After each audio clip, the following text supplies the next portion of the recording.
মসজিদের ইমাম সাহেব ওয়াজ করে ডাকতে বলে, আমার ভাইয়েরা, তুর্কিস্তানে যুদ্ধ হয়, যদি কোনো ব্যক্তি তুর্কিস্তানে যেতে চান যেতে পারেন। রাসূলের সৈনিকেরা আত্মমতারদেরকে আক্রমণ করা হয়, মুসলমানদের রক্ত ঝরে, মুসলমানদের রক্ত নিয়ে খেলা হয়, মুসলিম মিল্লাতের নরনারী কান্দে রে। যদি কেউ পারো তোমরা তুর্কিস্তানের দিকে যাও।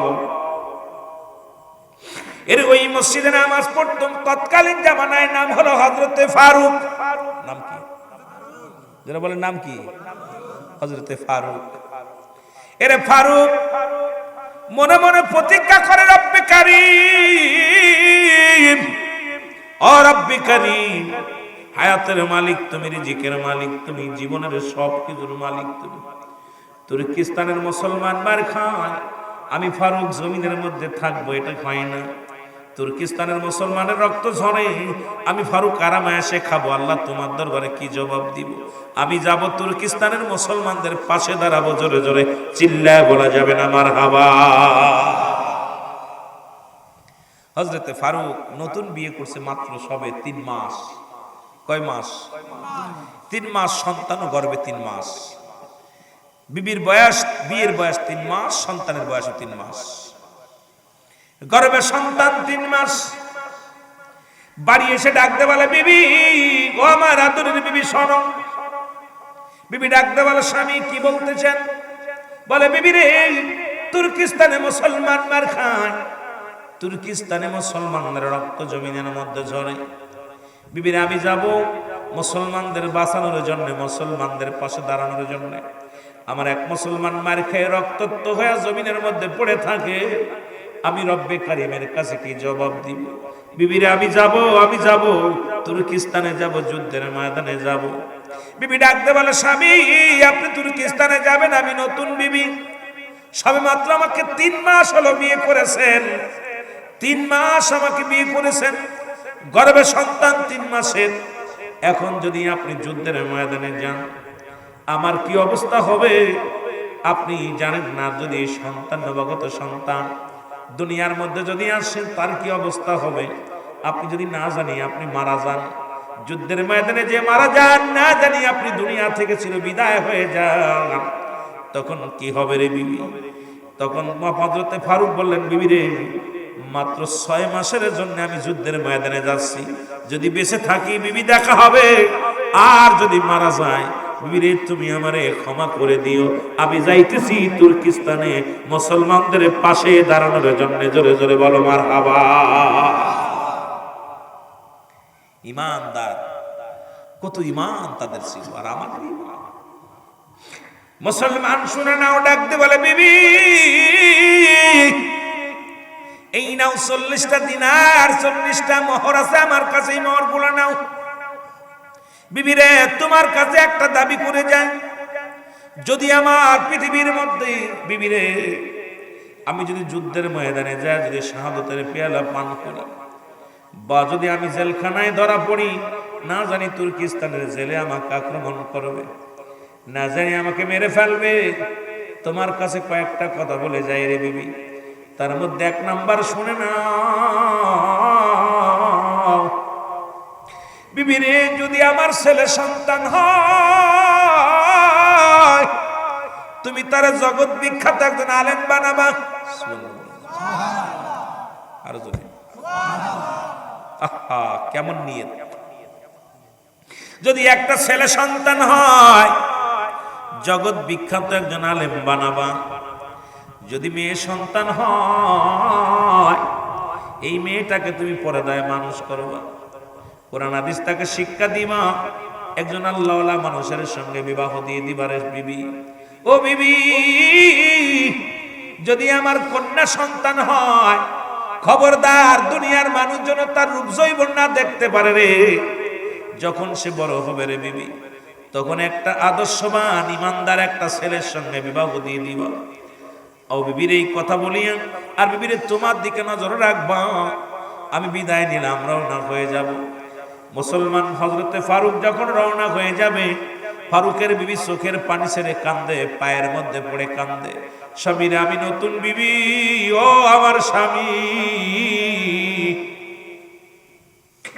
রে, আমি যদি আমাকে আপনি রেখে যদি চলে যান আমার কি হবে রে? পৃথিবীতে আমার স্বামী ব্যতীত পৃথিবীর মধ্যে আর কিচ্ছু বুঝি না আমি। ও আমার স্বামী, দুনিয়া আমার জীবন জীবন সব আপনাকে অর্পণ করে দিলাম। স্বামীরা আপনি বিহনে আমার কে দেখবে? আমার জীবনটা বরবাদ হয়ে যাবে। স্বামীরা আপনাকে বিহনে আমি থাকতে পারবো না, আপনাকে ছাড়া আমি রাত থাকতে পারবো না, আপনাকে ছাড়া আমি পৃথিবীর মধ্যে বাঁচতে পারবো না। স্বামী ডাকতে বলে, হযরত ফারুক ডাকতে বলে, বিবি আরে তোমার চাইতে আমার রাসূলুল্লাহ পৃথিবীর সবচেয়ে প্রিয় রে। বিবি রে, তোমার ভালোবাসায় যদি আমি মুগ্ধ হয়ে থাকি, রব্বে কারিমের কাছে কি জবাব দিব? ওই তুর্কিস্তানের মুসলমান নির্যাতিত হয়, তুর্কিস্তানের মুসলমান মারে খায় রে বিবি, তুর্কিস্তানের মুসলমানের রক্ত ঝরে জমিনের মধ্যে। বিবি রে, আমি তোমার প্রেমে পড়িয়া যদি আমি ঘরে থাকি রে বিবি, রব্বে কারিমের কাছে কি জবাব দিব? আজকে মুসলমান ফিলিস্তিনের জমিনে রক্ত ঝরে, আরে এইটা দেখি আজ কোন মুসলমানের যদি চোখে পানি না আসে। প্রতিনিয়ত যখন ফেসবুকের মধ্যে মোবাইলের মধ্যে দেখি, ধৈর্য ধরা যায় না। কত শিশুগুলো, ছোট ছোট অবুঝ শিশুগুলো ক্ষুধার যন্ত্রণায় রক্তাক্ত অবস্থায় ঘাস ছিঁড়ে ছিঁড়ে খায়।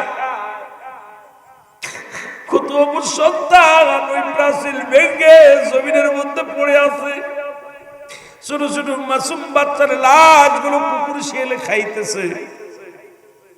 আরে ফিলিস্তিনের জমিনের, গাজ্জার জমিনের ওই দৃশ্য দেখা পর যদি কোনো মুসলমানের হৃদয় না কাঁদে, আমি মনে করি সে মুসলমান তো দূরের কথা, সে কেমনে মানুষ হয় রে? রব্বি কারীম,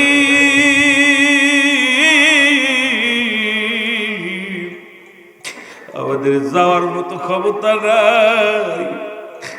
ও রব্বি কারীম, আজকেই না মাবুদ গো, আজকের এই চরকি কমলাপুর থেকে জমিন থেকে তোমার দরবারে ফরিয়াদ করি, আল্লাহ ওই মুসলমানদের বিজয় দাও, ও মুসলিমদের চিরতরে বিদায় করে দাও। জোরে জোরে চিল্লায় বলা যাবে না আল্লাহু আকবার?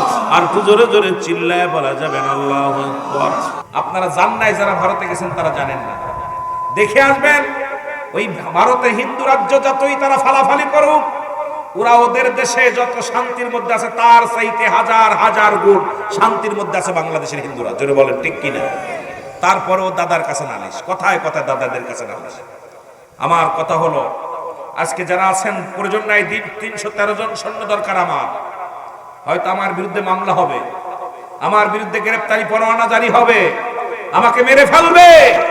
হয়তো আমি আরেকবার ওয়াজ করতে পারবো কি পারবো না জানি না, তবে আপনাদের এখান থেকে আমি উদাত্ত আহ্বান করব, প্রয়োজন হলে রক্ত দিয়ে দিবেন মুসলমানদের জন্য, ঈমান যেন নষ্ট না হয়। জোরে বলেন ঠিক কিনা?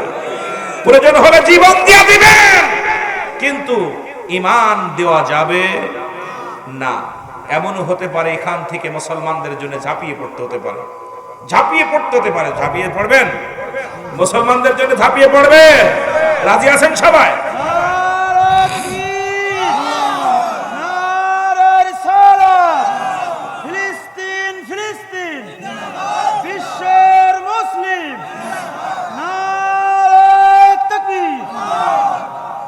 যে কথাটা বলতেছি অসংখ্য ফেরেশতারা শুনতেছে, অসংখ্য ফেরেশতারা শুনতেছে। আমি যখন মুসলমান নির্যাতিত হয়, আপনার কি একবার অন্তর কাঁদে না? এই মাইক ঠিক করো।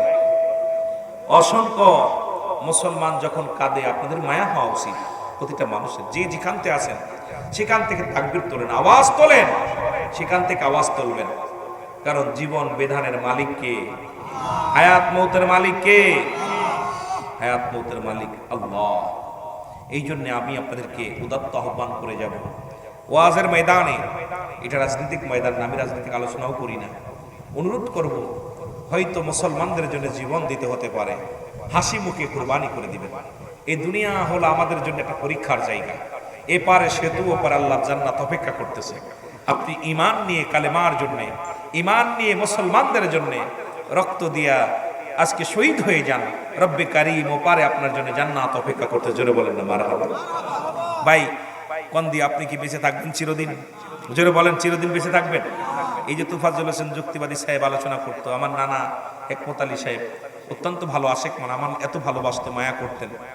যখনই এলাকার মধ্যে ঢুকি আমার নানার কথা মনে পড়ে, নানু বলতো আমারে, নাতি ছেলে বলতো।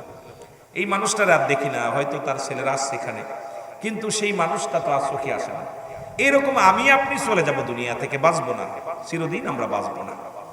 আজ হোক কাল হোক যেতেই হবে, তবে ঈমান নিয়ে জন্য যেতে পারি, জোরে বলেন ঠিক কিনা? এই জন্য কেবলাজান হুজুর বলতেন, ঈমান ও আমল আমার নবী মুস্তাফায় গো, জাহান্নামে পড়ে থাকি তবুও না ভয় করি, ইশকে মুহাম্মাদের মালা যদি গলে রয় গো, ঈমান ও আমল আমার নবী মুস্তাফায় গো। আল্লাহুম্মা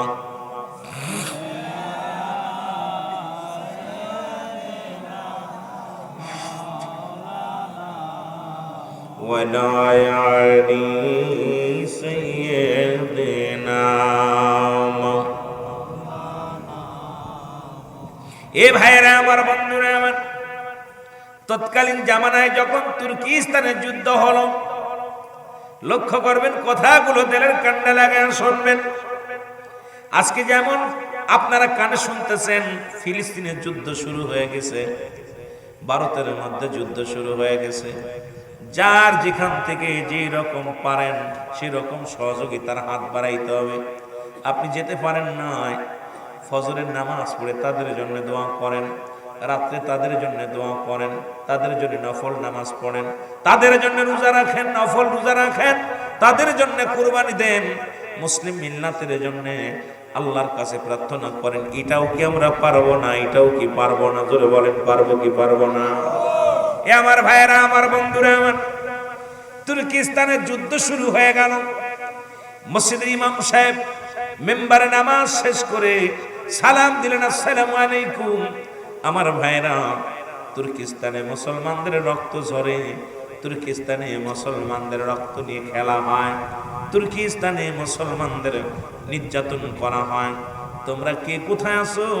সেখান থেকে তুর্কিস্তানের দিকে রওনা হতে হবে। আজকে ভারতের যত মুসলমানদের উপরে নির্যাতন হয়, ফিলিস্তিনে মুসলমানদের নির্যাতন হয়, বাংলাদেশ সরকার আমাদের পাসপোর্ট দেবে না, ভিসা দেবে না, তবে একটা জিনিস তো আমাদের ঠেকাইতে পারবে না, যেটা আমাদের রব্বে কারিমের কাছে দোয়া আর রব্বে কারিমের কাছে প্রার্থনা করবেন। রব্বে কারিম, যেমনি ভাবে আবাবিল পাখি দিয়া আব্রাহা বাদশাকে সাইজ করেছিল আল্লাহ, শত শত বাহিনী, হাজার হাজার সৈন্যদেরকে ছোট্ট ছোট্ট পাখি দিয়া, আবাবিল পাখি দিয়া এই সৈন্যদেরকে চিরতরে বিদায় করে দিয়েছিল আল্লাহ, বস্তি বাহিনীকে শেষ করে দিয়েছিল আল্লাহ। ওই রকম আবার একবার তুমি আল্লাহ ফিলিস্তিনের জমিনে আবাবিল পাখি পাঠিয়ে দাও, ভারতের মধ্যে আবাবিল পাখি পাঠিয়ে দাও, যেন কোনো মুসলমানদের রক্ত না ঝরে। জোরে জোরে বলেন ঠিক কিনা? এটাও কি পারবেন না দোয়া করতে? কথা বলেন না। আহা, সূরা ফিল পড়ছেন, আলাম তারা হাবিব। এই আবাবিল পাখি রব্বে কারিম পাঠিয়েছিল তৎকালীন জামানায়, যখন আব্রাহা বাদশা কাবাকে আক্রমণ করল। আব্রাহা বাদশা যখন সৈন্য সামন্ত নিয়ে প্রায় 40,000 অসংখ্য সৈন্য নিয়ে কাবাকে আক্রমণ করে উড়িয়ে দিতে চাইল, রব্বে কারিমের কাছে দোয়া করলেন তৎকালীন জামানার ইমানদারেরা, আল্লাহ আমাদের বাঁচাও, আমরা তো বলে পারি না, মাজলুম হয়ে গেছি, গায়ে বল নাই, ইহুদি খ্রিস্টানদের অস্ত্র আছে, আমাদের অস্ত্র নাই, আমাদের যানবাহন নাই, চলার মতো পরিবেশ নেই, রব্বে কারিম আমাদেরকে দয়া করেন। রব্বে কারিমের কাছে হাত উঠাইতে দেরি, আবাবিল পাখি ঝাঁকে ঝাঁকে আবাবিল পাখি পাথরের দানা এই পায়ের মধ্যে করে এনে উপর থেকে মারছে, আর এই হস্তি বাহিনী ছিল তার বিদায় নিছে। জোরে বলেন আল্লাহু আকবার। আর একটু জোরে বলেন আল্লাহু আকবার। আল্লাহ পারে কি পারে না? এই জোরে বলেন পারে কি পারে না? আপনারা জানেন নমরুদকে মশা সাইজ করেছিল, মশা দিয়া। কি দিয়া? একটু শোনেন না বাবা, কষ্ট হচ্ছে আপনাদের? একটু আওয়াজ দিবেন, আওয়াজ দিলে আলোচনা করে মজা পাবো। নমরুদ আল্লাহ পাক তারা সাইজ করলো কি দিয়া? মশা দিয়া। মশা আসলো দুনিয়ার মধ্যে, অসংখ্য মশাকে আল্লাহ ওর সাইজ করে আসে। সব মশা আইছে, নমরুদ কাজারে কামড় যে সেই শেষ। আর এই যে নমরুদ বাহিনী মশা এখনো আছে, নির্যাতন। পৃথিবীর সবচেয়ে নিকৃষ্ট প্রাণী হলো মশা। এই দেখবেন ওদের ভয়ে মশারি টানায় ঘুমাইলেও ওর ভিতরে যে গুনগুন করে, জোরে বলেন ঠিক কিনা? ওদের ভয়ে ঘরের মধ্যে ঘর, মশার ভয়। ও প্রেসিডেন্ট চেনে না, ঠিক কিনা? মশা কি কাউরে খাতির করে? কথা কন না কথা। মশার ভয়। আমি মৌলবী মানুষ, কই মশা কি আমার মাফ করবো? আমি কই হুজুর মানুষ, আমার কামড়াস না। মশা কয় তোর আজকে সারতাম না। হুজুর কোন ঠিক কিনা? ফিরাউনের নমরুদ, ফিরাউনের গোষ্ঠী যারা, তার আর বেশি কামড়ায়। হুজুর কোন ঠিক কিনা? জম্মের কামড়ায়, এত কামড় দেয়। এখন ঢাকা শহরে সব রুগী দেখেন ডেঙ্গু রোগে পড়ে আছে, সব অবস্থা খারাপ। এ কি হইলো? কারণ আইসে মাইক এটা ঘুরে দিছে, কারণ মাইক আগে ছিল ভালো, আবার হট করে ঘুরে দিল। তুই অপারেটর বদলে গেছিস নি? যাক আলহামদুলিল্লাহ, অপারেটর ভালো অপারেটর আছে। অপারেটর ভালো পারে কাজ করতে। আল্লাহ কবুল করে, জোরে বলুন আমিন। যেটা বলতেছিলাম, মশা আসছে, ঝাঁকে ঝাঁকে কামড়াইছে। ঠ্যাং খোরা মশাকে আল্লাহ আমিও যাব। আল্লাহ কয় তুই যে কি করবি? আমি নমরুদের সাইজ করব। ঠ্যাং নাই, একটা পাখা নাই। এই মশাটা আইয়া নমরুদের নাকের ভিতর ঢুকছে। সুবহানাল্লাহ বলেন না? একটু জোরে কইতেন নি? উঠায় ঢুকছে নাকের ভিতরে। নাকের ভিতরে ঢুকা পর নমরুদের এমন অবস্থা হলো যে মাথায় তেলে জুতা দিয়ে বাইরে বাড়ি দেয় আর মশা কামড় বন্ধ করে দেয়। এরকম মাথায় তেলে যত মশা জোরে জোরে বাড়ি মারে। আর এইরকম প্রতিদিন সকাল বিকাল আপনার নমরুদের যিনি কর্মচারী বা উনি উজির, প্রতিনিয়ত খালি জুতা দিয়ে পিটায়। কি দিয়ে পিটায়? এই শোনো মোদি সরকার, শোন, তোর কপালে জুতার বাড়ি আছে, ভালো করে শোন। নমরুদের গোষ্ঠী এরপরে আস্তে আস্তে বাড়িতে বেড়েছে। একদিন হঠাৎ করে রাগ হয়ে গেছে উজিরের, জেদা এত খেদমত করে জোরে বাড়ি মারছে, মাথা ফেটে গেছে। মাথা ফাইটে একবার জায়গায় শেষ। মশাটা ফুরুত করে উড়ে গেছে। দেখ মশার একটা ঠ্যাং নাই, মশার একটা পা নাই। সুবহানাল্লাহ বলেন না? আরো জোরে বলেন, আরো জোরে বলেন। যুগে যুগে অসংখ্য গজব আল্লাহ দিয়া জাতিকে শেষ করেছে। নমরুদ, ফিরাউন, কারুন যারা খুদাই দাবি করেছিল তারা দুনিয়ায় নাই। আপনি আমিও থাকবো না, জোরে বলেন ঠিক কিনা? আমরা থাকবো। সুতরাং এই জালিম যারা জুলুম করতেছো, মনে রেখো তোমাদের দুদিন হয়তো সুখে আসো, আল্লাহ পাক কখন তোমাদেরকে নিয়ে যাবে চিন্তা করো না। মুসলমান, এই মুসলমান রাসূলুল্লাহর প্রেমিক, মুসলমান আল্লাহর গোলাম। আর এই গোলামরা যখন হাত উঠাইবে রব্বে কারীমের দরবারে, উঠাইতে দেরি, কবুল হতে দেরি না। জোরে বলেন ঠিক কিনা? আমার ভাইরা, আমার বন্ধুরা, আমার মসজিদের ইমাম সাহেব ওয়াজ করে ডাকতে বলে, আমার ভাইরা, তুর্কিস্তানে যুদ্ধ হয়। যদি কোনো ব্যক্তি তুর্কিস্তানে যেতে চান, যেতে পারেন। রাসূলের সৈনিকেরা আত্মমতারদেরকে আক্রমণ করা হয়, মুসলমানদের রক্ত ঝরে, মুসলমানদের রক্ত নিয়ে খেলা হয়, মুসলিম মিল্লাতের নরনারী কান্দে রে। যদি কেউ পারো তোমরা তুর্কিস্তানের দিকে যাও। এর ওই মসজিদে নামাজ পড়তাম তৎকালীন জামানায়, নাম হলো হযরতে ফারুক। নাম কি? যারা বলেন নাম কি? হযরতে ফারুক। এরে ফারুক মনে মনে প্রতিজ্ঞা করে, রব্বে কারীম, ও রব্বে কারীম, হায়াতের মালিক তুমি, রিজিকের মালিক তুমি, জীবনের সব কিছুর মালিক তুমি। তুর্কিস্তানের মুসলমান মার খায়, আমি ফারুক জমিনের মধ্যে থাকবো, এটা হয় না।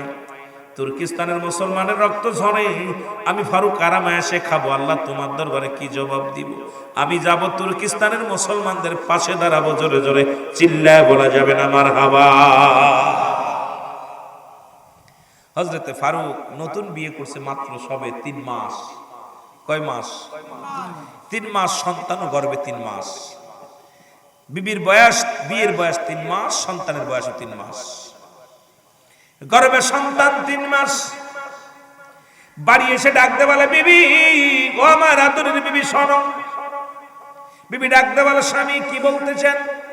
বলে বিবি রে, তুর্কিস্তানে মুসলমান মার খায়, তুর্কিস্তানে মুসলমানদের রক্ত জমিনের মধ্যে ঝরে। বিবিরে আমি যাব মুসলমানদের বাঁচানোর জন্য, মুসলমানদের পাশে দাঁড়ানোর জন্য। আমার এক মুসলমান মার খেয়ে রক্তাক্ত হয়ে জমিনের মধ্যে পড়ে থাকে, আমি রব্বে কারিমের কাছে কি জবাব দিব? বিবিরে আমি যাব তুর্কিস্তানে যাব, যুদ্ধের ময়দানে যাব। বিবি ডাকতে বলে স্বামী আপনি তুর্কিস্তানে যাবেন, আমি নতুন বিবি, সবে মাত্র আমাকে 3 মাস হলো বিয়ে করেছেন, 3 মাস আমাকে বিয়ে করেছেন, গর্ভে সন্তান 3 মাসের। এখন যদি আপনি যুদ্ধের ময়দানে যান আমার কি অবস্থা হবে আপনি জানেন না। যদি সন্তান, নবাগত সন্তান দুনিয়ার মধ্যে যদি আসেন তার কি অবস্থা হবে আপনি যদি না জানি, আপনি মারা যান, যুদ্ধের ময়দানে যে মারা যান, না জানি আপনি দুনিয়া থেকে চির বিদায় হয়ে যান, তখন কি হবে রে বিবি?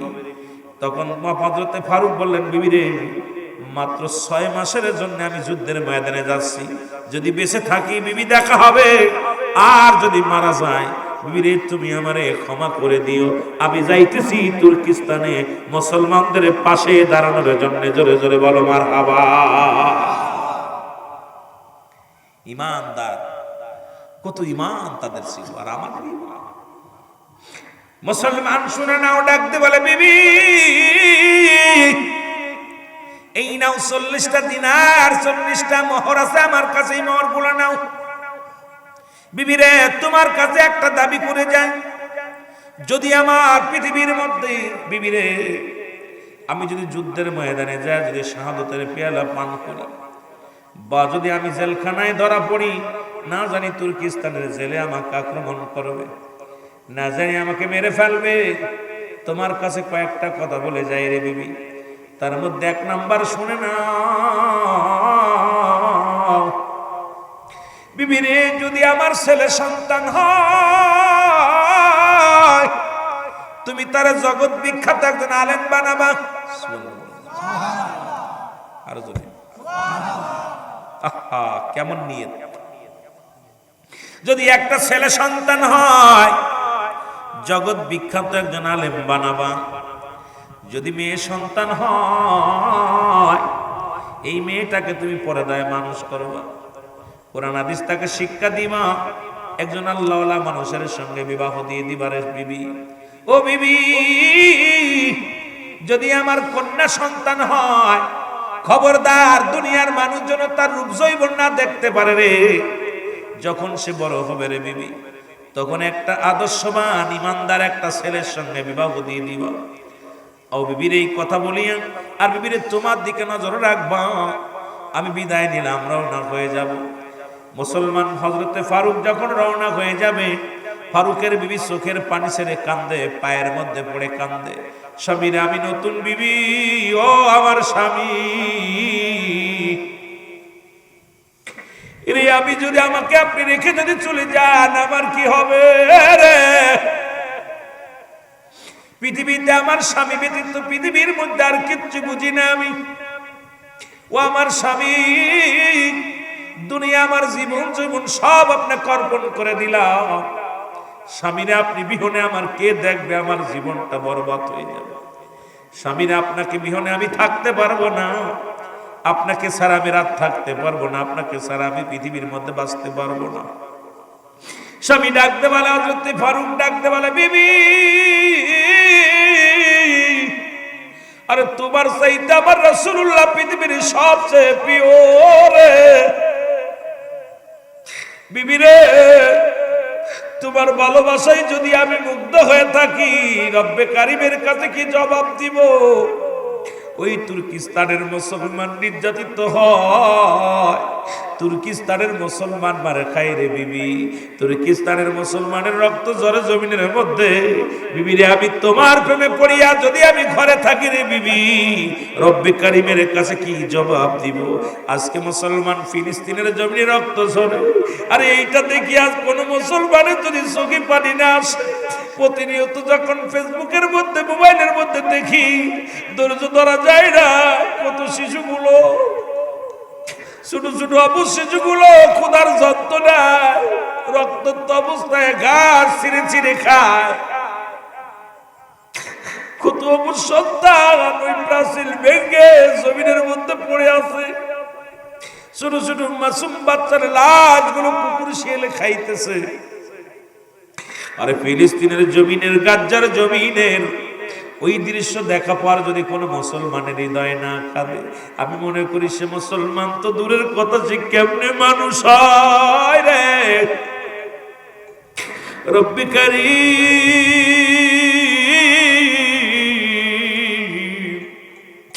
আমাদের যাওয়ার মতো ক্ষমতা নাই। ও রব্বি কারীম, আজকেই না মাবুদ গো, আজকের এই চরখি কমলাপুর থেকে জমিন থেকে তোমার দরবারে ফরিয়াদ করি আল্লাহ, ওই মুসলমানদের বিজয় দাও, ও মুসলিমদের চিরতরে বিদায় করে দাও। জোরে জোরে চিল্লায় বলা যাবে না আল্লাহু আকবার? আর একটু জোরে জোরে চিল্লায় বলা যাবে না আল্লাহু আকবার? মহব্বতের সঙ্গে দুরূদ শরীফ পড়েন আল্লাহুম্মা।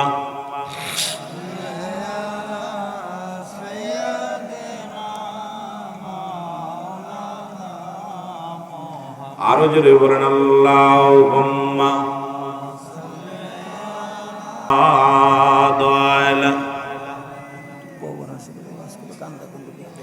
মাওলানা, তুমি আল্লাহর প্রিয় হাবিব, তোমার সমতুল্য কেউ নাই, আর তুমি আল্লাহর প্রিয় হাবিব। ও হাবিব, তোমার সমতুল্য কেউ নাই,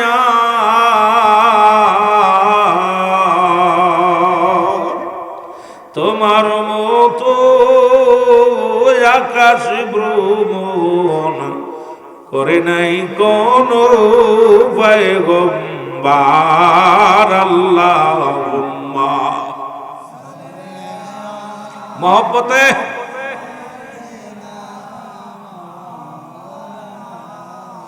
ওয়ালা আলি সাইয়্যিদিনা। কোথায় আমার মায়ার নবী গো,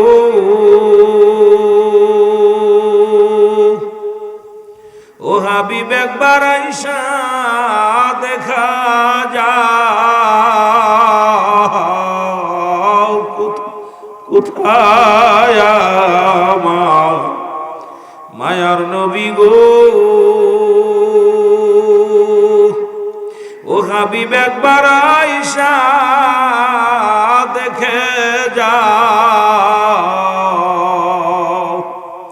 কাঁদে গোটা বিশ্বের মুসলিম নর নারী, কান্দে আসে কের দল। আল্লাহুম্মা সাল্লি মাওলানা মুহাম্মাদ আলা মাওলানা। এ দুনিয়ার মুসলমান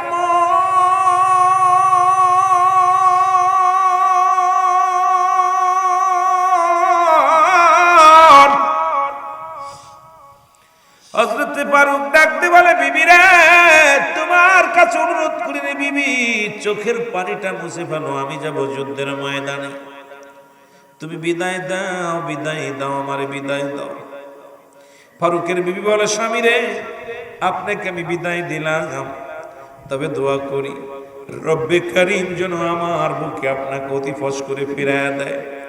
ফারুক ডাকতে বলে, বিবি রে, তুমি এই দোয়া করো না, তুমি এমন দোয়া করো, আমি যেন সত্য ইসলামের জন্যে, মুমিন বান্দাদের জন্য, মুসলমানদের জন্য আমার জীবনের বিনিময় হলো যেন ইসলামটাকে জিন্দা করতে পারি, তুমি সেই দোয়া করে দিও। আমি যেন ওই নিরীহ, ওই কোথায় তুর্কিস্তানের মুসলমানদের পাশে দাঁড়াইয়া হাসি মুখে আমার জীবনটা কুরবানি করতে পারি, জোরে জোরে চিল্লায় বলা যাবে না সুবহানাল্লাহ? যুবক কত ভালোবাসে ইসলামটাকে, কত ভালোবাসে নবীজিকে, কত ভালোবাসে কোরআনকে। ওই কোরআনের আইন খালি চালু করতে চায়। কোরআনের আইন চালু করতে হলে আগে মনের ওই দোষ ত্রুটি, মনের দ্বিধা দ্বন্দ্ব দূর করো, তারপরে কোরআনের আইন চালু করো। আমি একটা বাংলায় একটা প্রবাদ আমরা বলি যে আপনার ওই কালিমাখা আইনাতে মুখ দেখা যায় না, আর অহংকার সারা জীবন ভরে ইহা রিয়া মনের ভিতর রাইখা খোদার দিদার পাওয়া সম্ভব নয়। মাহফিলে আইয়া কোরআনের আইন চালু করার ভাষণ দিতেছ, অথচ মুসলমানদেরকে নিয়ে কাফের উপাধি দিতেছ, মুসলমানদের এক ভাই আর এক ভাইয়ের কাফের উপাধি দিতেছ, এক ভাই আর এক ভাইয়ের ষড়যন্ত্র করতেছ, এক ভাই আর এক ভাইয়ের বিরোধিতা করতেছ, ঐক্য ডাক দিতেছ। আবার তুমি নিজেই মুসলিম উম্মাহ এক হবে, ঐক্য হবে, আবার তোমার স্বার্থের জন্য তুমি আরেকজনকে আঘাত করতেছ। বলেন ঠিক ঠিক? ঐক্য ডাকতেছ, এই সমস্ত সব ধোঁকাবাজ, এগুলো বুঝি আমরা। ধোঁকা নামে ডাকতেছে ঐক্য। যদি ঐক্য ডাকতো, গোটা মুসলমান হয়ে মুসলমানদের পাশে দাঁড়াতো। জোরে বলেন ঠিক কিনা? আমার ভাইরা, আমার বন্ধুরা, আমার গভীর মনোযোগ। ফারুক বিবির কাছ থেকে বিদায় নিয়ে ঘোড়া উঠলেন, 40টা মোহর দিয়ে গেলেন বিবির কাছে দিয়া। ফারুক ঘোড়ার পিঠে উঠিয়া ঘোড়াকে চাবুক মারলেন, ঘোড়া দৌড় শুরু করল। ফারুকের বিবি যতক্ষণ পর্যন্ত ফারুক দূরে যতক্ষণ পর্যন্ত ঘোড়া নিয়ে যেতেছিল, পিছন থেকে বিবি তাকায়া তাকায়া স্বামীকে দেখতেছিল, আর চোখের পানি ছেড়ে রব্বে কারিমের কাছে দোয়া করেছিল, রব্বে কারিম, রব্বে কারিম, আমার স্বামী যাইতেছে তুর্কিস্তানের জমিনে, তোমার কাছে ফরিয়াদ করি, আমার স্বামীকে তুমি জীবিত অবস্থায় তুমি আবার আমার কোলে ফিরে দিও। জোরে জোরে বলেন না মারহাবা। যতক্ষণ পর্যন্ত স্বামী চোখের আড়াল না হলো, তুর্কিস্তানের উদ্দেশ্যে রওনা হয়ে গেল, ততক্ষণ পর্যন্ত বিবি দরজায় দাঁড়ায়া দাঁড়ায়া তাকায়া তাকায়া চোখের পানিগুলো দরদর করে জমিনের ভিতরে ফেললো। একবারও ফারুক পিছন দিকে তাকান নাই, একবারও বিবির দিকে তাকাই নাই। ডাকতে বলে, রব্বে কারীম, এখন যদি বিবির কান্না, বিবির ওই কান্না মাখা মুখখানা দেখি, হয়তো বিবির প্রতি মায়া এসে যাবে, দুনিয়ার প্রেমে আমি পড়ে যাব। রব্বে কারীম, আমি মুসলমানদের পাশে দাঁড়াইতে পারবো না। গোটা মুসলমান তুর্কিস্তানের মুসলমান মার খায়, আমি আজকে বিবির সুন্দরী বিবির মায়ায় যদি পড়ে যায়, আমি তো তুর্কিস্তানে যাইতে পারবো না। একবারও বিবির দিকে তাকায়া দেখে নাই। এই যুবক কি করলেন? মদিনাকে ভালোবেসে, রব্বে কারীমকে ভালোবেসে, ইসলামটাকে ভালোবেসে, কারণ যখনই পড়েছি আইয়ুহাল্লাযীনা আমানু, হে ঈমানদার বিশ্বাসীরা, আদখুলু ফিস-সিলমি কাফা, এই মুসলমান শুনে নাও, আল্লাহ কা ঈমানদারেরা, বিশ্বাসীরা শোনো, তোমরা কি করো? পরিপূর্ণভাবে দাখিল হও। কিসের মধ্যে? ইসলামের ভিতরে। এখন ইসলামের আবিধানিক শাব্দিক কত 80 থেকে 82টা। এই তাফসীর কারক যদি কোনো মুফতি সাহেব আপনাদের এলাকায় আসেন, যদি কোনো তাফসীর কারক আসে, আপনাকে আমি অনুরোধ করব, হুজুরকে বলবেন, হুজুর এই একটা আয়াতের তাফসীর করেন, কারণ এই ইসলামের আবিধানিক অর্থ হলো 80 থেকে 82টা। ইসলাম মানে নিজে না খেয়ে অন্যরে খাওয়ানো, ইসলাম মানে নিজে না ঘুমানো গরম পাড়ানো, ইসলাম মানে নিজে দুঃখী থেকে অন্যরে সুখে রাখা, ইসলাম মানে একত্ববাদ, ইসলাম মানে শান্তি, ইসলাম মানে নারীর সতীত্ব পাহারা দেওয়া, ইসলাম মানে পৃথিবীর মধ্যে নিজে দুঃখে থেকে অন্যরে সুখে রাখা। এখন 80 থেকে 82টা অর্থ যদি ইসলামের হয়, তুমি তাফসীর কারক হইয়া কেমনে তুমি বিরোধিতা করো ওলি আল্লাহ, কেমনে তুমি বিরোধিতা করো মুসলমানদের, কেমনে তুমি বিরোধিতা করো সমাজের, কারণ তোমার দ্বারাই কোনোদিন পার্সিয়ালিটি করা সম্ভব হবে না। জোরে বলেন ঠিক কিনা? ওই তাফসীর কারকরা বলবেন, এই তাফসীর কারক, এত তাফসীর কারক, এত পণ্ডিত, এত জাননেওয়ালা, ইসলামের আবিধানিক শাব্দিক অর্থগুলো আমার শোনাও। আমি শুনতে থাকি, শুনতে থাকি। ইসলামের আবিধানিক শব্দের অর্থ হলো ৮০ থেকে ৮২টা। শান্তি, আত্মসমর্পণ, সারেন্ডার করা, নারীর সতীত্ব পাহারা দেওয়া, নিজে দুঃখেতে কোণরে সুখে রাখা। আপনারা যে বসে আছেন এরকম নিজে না বসার জন্য বসার জায়গা করে দেওয়া, নিজে দুঃখেতে কোণরে সুখে রাখা, নিজে না কোণরে খাওয়ানো। এখন এগুলোর মধ্যে যদি আপনি থাকেন, আয়া আপনি টাকার বিনিময়ে ৮০,০০০, ১ লাখ, ১.৫ লাখ টাকা নিতেছেন তাফসীর করে, আর বিনিময়ে আইসা আমরা কি পেতেছি? আপনাদের থাকে আপনাদের থেকে পেতেছি লাঞ্ছনা, গীবত, অহংকার আর হিংসা। জোরে বলেন ঠিক কিনা? আইসা ঢুকায় দিতেছি এমন কুরামিন, ঢুকায় দেওয়ার পর এটা ভালো না, ওটা ভালো না, এটা ভালো, ওটা ভালো, এমন কিছু কথা বলে যাচ্ছি। আর এই কুরামিন দেওয়ার পর জাতিকে সর্বনাশের পথে নিয়ে যাচ্ছি। জোরে বলেন ঠিক কিনা? এই জন্য অনুরোধ করবো, যখনই কোনো তাফসীর কারো আলোচনা করে, আপনি এত ওয়াজের দরকার নেই, এত তাফসীর করেন, এত দরকার নেই। এই একটা এত তাফসীর করেন আমরা শুনি। আপনি এত পণ্ডিতগিরি করলে একটা এত তাফসীর করেন আমরা শুনি। ইসলামের আবিধানিক ইসলামটা কি? এটা খায় না, মাথায় দেয় না, কোন হালুয়া, এটা আপনি আমাদের বুঝাই দেন আগে, ঠিক কি? ইসলাম যে কি? ইসলামের মধ্যে রাসূল আছে, রাসূলকে বলছে বাইয়ানাত, উত্তম ব্যবহার, উত্তম আখলাক, উত্তম চরিত্র। আর আমি ইসলাম ধর্ম কবুল করার পর আমার ভিতরে হিংসা, রেওয়া, অহংকার, এগুলো আমার দেশে একটা আমার এক হাজী সাহেব ছিল, বাড়ির প্রতিবেশী। তো উনি বাড়ি মাগুরা বাড়ি করছে, বাড়িতে জমি করছে। মসজিদে আয় বলতো দুনিয়া জড়ায়েন না, দুনিয়া জড়ায়েন না। তা আমি একদিন জিজ্ঞেস, হুজুর মাস্টার সাহেব একটা কথা বলি কি, আপনি বলেন দুনিয়া জড়ায়েন না, আপনি ঢাকা বাড়ি করছেন, ছেলে মেয়ে বড় বড় অফিসার, এরপরে আপনি বাড়িতে বাড়ি করতেছেন, রাস্তা ঘিরতেছেন। কয় ও তো ছেলেরা করতেছে, আমি তো করতেছি না। দুনিয়া ধরেন না, আখেরাত ধরেন। তারপর দুনিয়া তো নিজে বাড়ি করতেছো ঢাকা শহরে, বাড়ি করতে ঢাকায়, কোথা বাড়ি করতে ঢাকায়, মাগুরায়, অথচ নিজে আয় মসজিদে কত দুনিয়া ধরে না, দুনিয়া ধরে না। কথা বুঝছেন? এই যে ধোঁকাবাজ, নিজে করতেছে, নিজের ছেলেরা করতেছে এখানে, কিন্তু অন্য কেউ যেই দেখতো তার চোখে ভালো লাগতো না। এটাকে বাংলায় বলা হয় পরশ্রুতি কাতর। একজনের ভালো আরেকজন দেখতে পারে না। কথা বোঝেন? আমার কথা কি বুঝতেছেন? আমার বাবা আছে এখানে, আমি মিথ্যা বলতেছি না। হাজী সাহেব আইসাই বলতে, দুনিয়া আপনাকে ধরে ফেলছে, দুনিয়া ছেড়ে দেন, দুনিয়া ধরে না। অথচ সে নিজেও আতাল রাস্তার মধ্যে গাছ লাগাইছে, হালটার মধ্যে গাছ লাগায় হাল দখল করে ফেলছে। কথা বুঝেন? আর মানুষের কয় দোকান, এই দুনিয়া ধরেন না, দুনিয়া ধরেন না।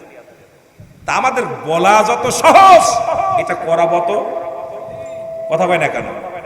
বলা যত সহজ, করা কঠিন না?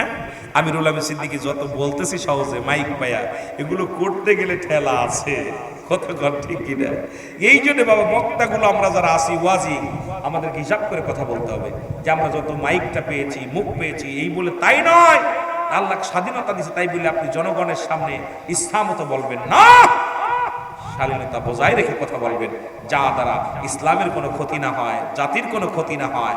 এইটা আমাদের মাথায় রাখার দরকার। জোরে বলেন ঠিক কিনা? একটু মহব্বতের সঙ্গে দুরূদ শরীফ পড়েন। আল্লাহুম্মা। কিরে ভাই চা খাওয়াইতে না?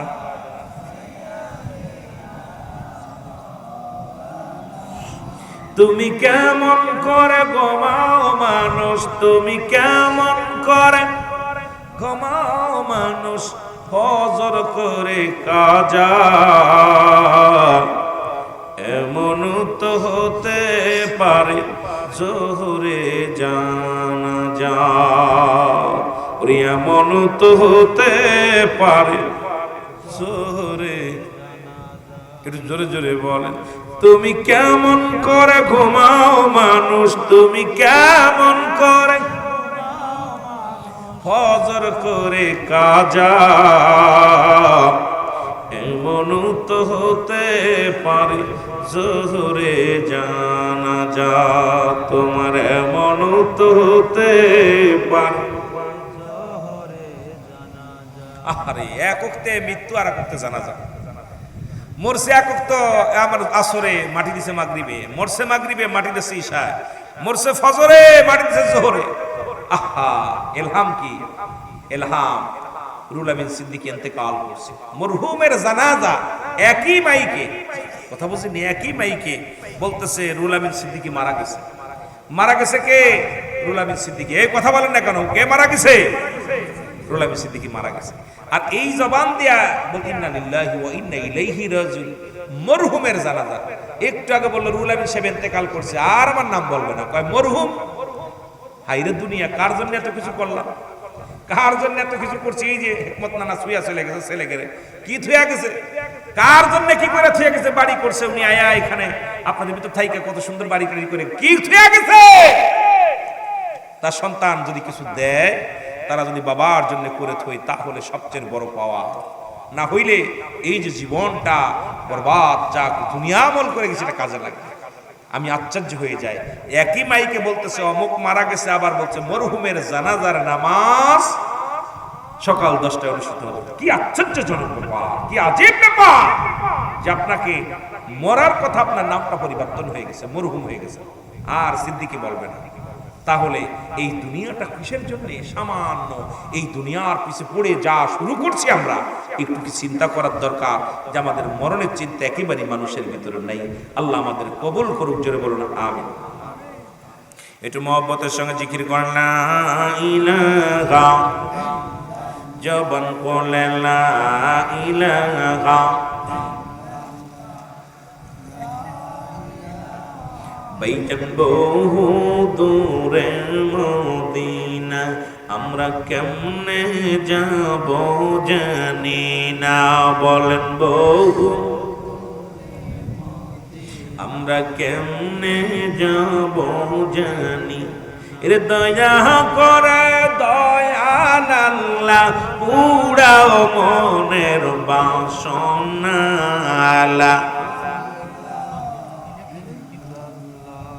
আরো জোরে লা ইলাহা।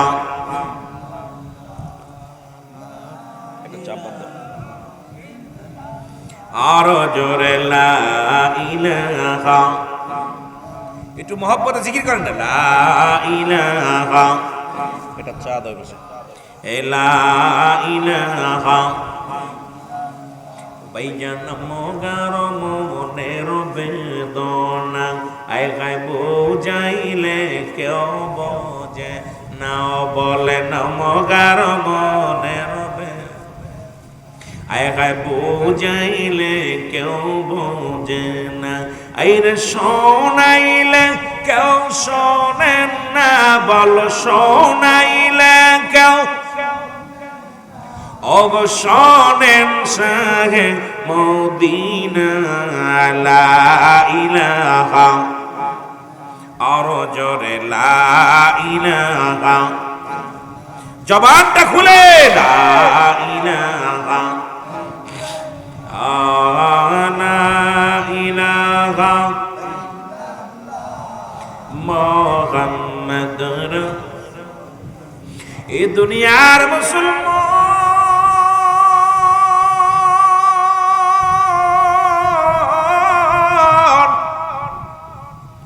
হযরত ফারুক তুর্কিস্তানে চলে গেলেন। মুসলমান যুদ্ধ শুরু হয়ে গেল, অনেক অমুসলিমদের সঙ্গে যুদ্ধ লড়লেন। এরপরে তুর্কিস্তানের সেনাপ্রধান ওই জায়গার পুলিশ বাহিনীর হাতে ধরা পড়ে গেলেন। মুসলমান 3 মাস তো দূরের কথা, 6 মাস চলে গেল। 1 বছর জেল, 2 বছর জেল, 3 বছর জেল। একবারে একদিন নয়, 2 দিন নয়, 27টা বছর জেল হয়ে গেল হযরতে ফারুকের। জোরে জোরে চিল্লায় বলা যাবে না মারহাবা, আর একটু জোরে জোরে চিল্লায় বলা যাবে না আল্লাহু আকবার। কয় বছর? 27টা বছর জেল হয়ে গেল। 27 বছর জেল যখন খাটলেন ফারুক, বিবি পথের দিকে তাকাচ্ছে রে। তুর্কিস্তানে যারা গিয়েছিল, যদি শোনে তুর্কিস্তানে কোনো সৈন্য ফিরে আসে, যা জিগায় ভাই সাহেব আমার স্বামীর খবর বলতে পারেননি। কেউ স্বামীর খবর দেয় না। পাগলিনী মা জননী সবচেয়ে যখন খবর শোনে তুর্কিস্তান থেকে অমুক ব্যক্তি আসছে, ধরে তার বাড়িতে চলে যায়। ডাকতে বলে, ভাই রে, তোমরা কি বলতে পারো আমার স্বামীর খবরটা বলতে পারো? 1 দিন 2 দিন নয়, ওরে মুসলমান, হযরতে ফারুকের স্বামী দীর্ঘ 27টা বছর অপেক্ষা করেছে। আর আমার মা বোনেরা 3 মাস স্বামীর থুয়া, 3 মাস যদি স্বামী বিদেশে থাকে, স্ত্রী পরকীয়ায় পড়ে যায়, মুসলমান শুনে নাও, অন্য পুরুষের প্রতি আসক্ত হয়ে যায়, 1 বছর 2 বছর 6 মাস না যেতে যেতে দেখা যায় 4 বছর 5 বছর গেলে বাচ্চা থুইয়া, ছেলে সন্তান থুইয়া, বড় বড় সন্তান থুইয়া আমার দেশের অনেক মা বোন অন্যর হাত ধরে চলে যায় স্বামীর হক নষ্ট করে। রব্বে কারীম পৃথিবীর মধ্যে থেকে যে সমস্ত নারীরা স্বামীর হক নষ্ট করে, স্বামীর আমানত নষ্ট করে, ওর হজ যাকাত ওর পৃথিবীর যত আমল করুক না কেন, যত বড় বুজুর্গপনা হোক না কেন, পৃথিবীর মধ্যে যারা স্বামীর হকটা, স্বামীর আমানত নষ্ট করে, ইয়াউমাল কিয়ামতের ময়দানে এই বিবিগুলো, এই মহিলাগুলো আযাবের সম্মুখীন হবে, কঠিন আযাবের সম্মুখীন হবে। এমনকি মানুষের সামনে কঠিন হাসরের ময়দানে লক্ষ লক্ষ নয়, কোটি কোটি নয়, এইরকম অসংখ্য মানুষের সামনে তাদের বেইজ্জতি করা হবে। সেদিন স্বামী যা কাঠগড়ায় দাঁড়া করে দিবে, স্ত্রীরে, আমার বিবিরে, আমি তো তোমার মুখে হাসি ফোটানোর জন্য আমি বিদেশে গিয়েছিলাম, বিবি আমি তো তোমারে সুখে রাখবো বলে কষ্ট করেছিলাম, তুমি আমার হক নষ্ট করেছো, তুমি আমার আমানত নষ্ট করেছো, আজকে জবাব দিতে হবে। অধিকাংশ মা বোনেরা ওদিন ধরা পড়ে যাবে। জোরে জোরে চিল্লায়া বলা যাবে না আল্লাহু আকবার। আবার মা বোনেরা বলতে পারে, আবার হুজুর আমরা ধরা পড়ে যাব, আপনারা কি বেঁচে যাবেন? না না, আমরা বাঁচব না। পৃথিবীর মধ্যে যদি কোনো স্বামী একমাত্র বিবি ব্যতীত অন্য কোথাও নাই, অন্য মেয়ের প্রতি আকৃষ্ট নাই, অন্য কোনো নারীর প্রতি আকৃষ্ট নাই, রব্বে কারীমের দরবারে মুসলমান শোনো, বড় পুরস্কার পাবে। এবং যেই মহিলাগুলো যারা স্বামী তার স্ত্রীর হকগুলো আদায় করেছে, ওই স্ত্রীগুলো কিয়ামতের ময়দানে রব্বে কারীমের কাছে দাবি করবে, আর রব্বে কারীম পৃথিবীর মধ্যে যে স্বামীটা আমাকে তুমি দিয়েছিলে, আজকে তোমার কাছে একটা মাত্র দাবি, আজকে আজকে এই দিনে আমি তার হাত ধরে জান্নাতে যেতে চাই। ওই দুনিয়ার যে স্বামীটা আমাকে দিয়েছিলে আল্লাহ, ওই স্বামীটাই নিয়ে আমি জান্নাতে থাকতে চাই। রব্বে কারীমের কাছে চাইবে, প্রথম চাটা থাকবে, আল্লাহ তুমি আমাকে জান্নাত দিছো, আমার সর্বপ্রথম চা থাকবে দুনিয়ার মধ্যে ওই হালাল করে স্বামী দিয়েছিলে, একজন ইমানদার স্বামী দিয়েছিলে, ওই স্বামীটাকে আজকে আমার এই ঘরের মধ্যে তুমি দিয়ে দাও। জোরে জোরে চিল্লায়া বলা যাবে না সুবহানাল্লাহ। আজকে অবস্থা খুব শোচনীয়। আর হযরতে ফারুকের বিবি 27টা বছর অপেক্ষা করছে, কোন পুরুষ তার চেহারা দেখে নাই। আর আমার দেশের মা বোনেদের যে অবস্থা, রাস্তাঘাটে ওয়াজতে শরীয়তের পর্দার ওয়াজতে কোরআনি কায়দা নাই। বাংলাদেশটা আমাদের সব মন্ত্রীগুলো মেয়ে মন্ত্রীগুলো দেশের প্রেসিডেন্ট মহিলা হওয়ার কারণে বাংলাদেশের মহিলাদের এত বেপরদায় চলাফেরা শুরু করেছে, যাদের বিরুদ্ধে কথা বললেই দোষ। জোরে বলেন ঠিক কিনা? সবচেয়ে বড় কষ্ট। তবে রুহুল আমিনকে বন্ধ করতে পারেনি। রুহুল আমিন সিদ্দিকের আওয়াজ ওই ছোট্টবেলা যেরকম শুনছেন ঠিক একই রকম তুলোধুনা ধুনে যায়। কে কি করলো, কে জেল দিল, আমি আগেই বলছি দুনিয়ায় আসছি, একদিন যেতে হবে। রুহুল আমিন সিদ্দিকীকে দমায় রাখা যাবে না, কারণ মৃত্যুকে পরোয়া রুহুল আমিন সিদ্দিকী করে না। কারণ জীবন মরণ হায়াত মউত সব কিছুর মালিক কে? এগুলো দিয়া, কারণ সত্যকে সত্য বলবো, মিথ্যাকে মিথ্যা বলা, এটাই আমার অভ্যাস। কারণ সিদ্দিকী, রুহুল আমিন সিদ্দিকী একমাত্র দরবারে ব্যতিক্রম বক্তা, যেই তেল মেরে ওয়াজ করা শিখি নাই, তেল মারা এটা অভ্যাস আমার নাই। কারণ সারা জীবনে ভাবেই চলবে যতদিন বেঁচে আছে। মারহাবা বলেন না? কষ্ট হয় আপনাদের? কষ্ট হয়? কত ভয় দিছে, কত মেরে ফেলার হুমকি দিছে, কত যে থ্রেট পায়। মাঝে মাঝে মা যখন শুনতে পায়, বাবা মাঝে মাঝে আফসোস করে, বাজান কথাবার্তা হিসাব করে বলো। মা বলে, বাবা কথাবার্তা হিসাব করে বলো। বাবা, আরে মা বাবা, আপনারা তো জন্ম দিচ্ছেন সার্থক, যে আমি যদি ঈমান নিয়ে মরতে পারি, আর যদি বেঈমান মুনাফিক হয়ে মারা যায়, জবাব দিবেন কি? আল্লাহর কাছে জবাব দিতে পারবেন। আর আমি যদি ঈমান নিয়ে সত্যের পরটাল থেকে মরতে পারি, জবাব দিতে পারবেন আল্লাহর দরবার, আল্লাহ আমি আমার সন্তান জন্ম দিয়েছিলাম, এই সন্তান ঈমান নিয়ে মারা গেছে, ঈমানের জন্য মৌতকে ভয় পায় নাই, সত্যকে সত্য বলে জীবন দেয়া গেছে, আপনি আল্লাহর দরবারে প্রাইজ পাবেন। সুবহানাল্লাহ বলেন না? আমার মতো কাজ্জাব, আমার মতো ঠকবাজ, আমার মতো ধোঁকাবাজ সন্তান আপনার কোনো উপকার আসবে না। ইমানদার সন্তান যদি হয় আপনার কাজে লাগবে। আল্লাহু আকবার বলেন। আর একটু জোরে বলেন আল্লাহু আকবার। আমার ভাইয়েরা, আমার বন্ধুরা, আমার 27টা বছর পার হয়ে গেল। কত বছর? 27 বছর পার হয়ে গেল। 27টা বছর পরে হযরতে ফারুক জেলখানা থেকে মুক্তি পেলেন। জেল থেকে মুক্তি হইয়া মনে পড়ে গেল বিবির কথা। আল্লাহ, ঘরে একমাত্র বিবিকে রেখে এসেছিলাম, না জানি বিবি অন্য পুরুষের সঙ্গে চলে গেছে, না জানি বিবি আমার অপেক্ষা আছে, না জানি রব্বে কারীম বিবির গর্ভে তো সন্তান ছিল 3 মাসের, না জানি ছেলে হয়েছে না জানি মেয়ে হয়েছে। আবার চিন্তা করে দূর, আমার বিবি আমার জন্য অপেক্ষা করবে 27টা বছর ভাবতে পারি না, কারণ আমার বিবি তো 27টা বছর পার হয়ে গেল আমার তার জীবন থেকে, এখন আমার অপেক্ষায় থাকতে পারে না। সে নিশ্চিত অন্য কোনো স্বামী ধরেছে, অন্য কোনো সংসার করে, না জানি সে মারা গেছে, না জানি কি হয়েছে। এইটা কল্পনা জল্পনা করতে করতে 27 বছর পরে ফিরে আসতেন ফারুক দেশে। এসে যখন মুসলমান এসে বাড়ি বাড়ি ঘোরা শুরু করলো, নিজের বাড়িটা হারিয়ে ফেলেছে। 27 বছর আগে যেরকম বাড়িটা রেখেছিল এই রকম বাড়ি নাই, কারণ হযরত ফারুকের যে সন্তান তখন জগৎ বিখ্যাত একজন আল্লাহর মাহবুব বান্দা, জগৎ বিখ্যাত একজন পণ্ডিত, নাম হলো হযরতে রাবেয়া। তখন তৎকালীন জামানায় ইনি হলো ইমাম, মুসলমান শুনি ইমাম মালিকের, যিনি ইমাম মালিক তার উস্তাদ, তার নাম হলো হযরতে রাবেয়া। জোরে জোরে চিল্লায়া বলা যাবে না সুবহানাল্লাহ। এখনো আমি তো শিয়াবদের বাড়ি গেছি একাধিকবার দাদার সাথে, এখন ওদের বাড়ি গেলে চিনবানে ওর বাই বাতি আমার বাড়ি টাড়ি করে অন্যরকম করে ফেলেছে। আমি যখন গেছি টিনের ঘরটা ছিল মোটামুটি একরকম ছিল, এখন বাড়ি গেলে প্রায় বাড়ি বিল্ডিং, চিনা তো যাই না। 10 বছর আগে যার বাড়ি ছিল সোনের ঘর, এখন হয়েছে বিশাল বিল্ডিং।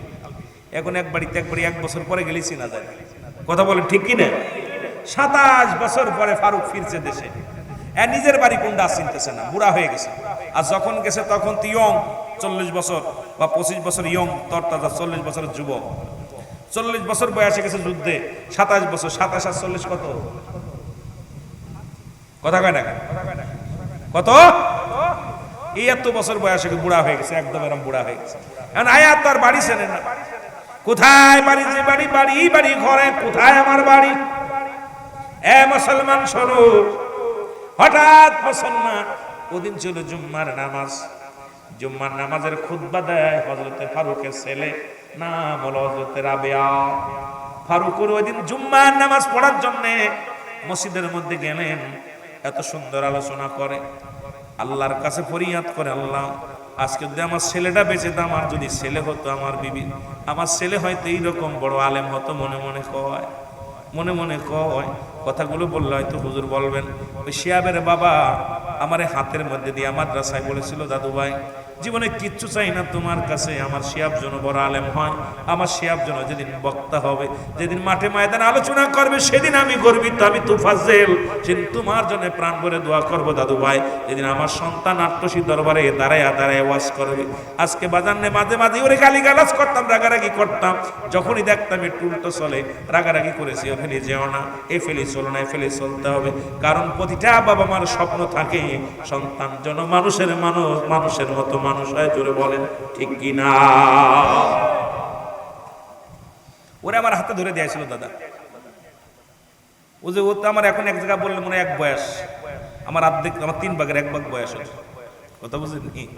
আমিরুল আমিন সিদ্দিকী আপনার যখন দেখছেন ছোট্টবেলা, এই বালিয়াকান্দির ঋণ আমি শোধ করতে পারবো না। বালিয়াকান্দির জমিনে আমি 2000 সাল থেকে শুরু করছি আসা, 2000 সাল থেকে, সেই 2000-এর সেই রুল আমিন এখন 2007 কত 25।